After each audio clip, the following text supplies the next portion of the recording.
ইনকিলাব মঞ্চের মুখপাত্র শরীফ ওসমান বিন হাদি হত্যার বিচারে বিলম্ব হওয়ার কারণ জানিয়েছেন সাবেক আইন উপদেষ্টা আসিফ নজরুল। ১৫ মার্চ নিজের ভেরিফাইড ফেসবুক পেজে দেওয়া এক পোস্টে একথা জানান তিনি। আসিফ নজরুল বলেন, এবছর ৬ জানুয়ারি হাদি হত্যা মামলার তদন্ত কর্মকর্তা ১৭ জনের বিরুদ্ধে অভিযোগপত্র দাখিল করেছিলেন।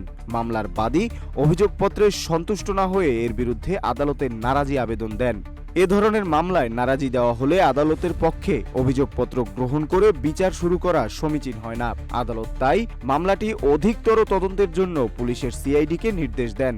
এই তদন্ত এখনও শেষ হয়নি, তাই বিচারও শুরু করা যায়নি। তিনি আরও বলেন, সিআইডির তদন্ত শেষে অভিযোগপত্র দাখিল করলে এবং এতে আর নারাজি না এলে বিচার কার্য শুরু হবে। কিন্তু তদন্তের ত্রুটি, অসম্পূর্ণতা বা অন্য যে কোনো কারণে বাদী আবারও নারাজি দিলে বিচার আরও পেছাতে পারে।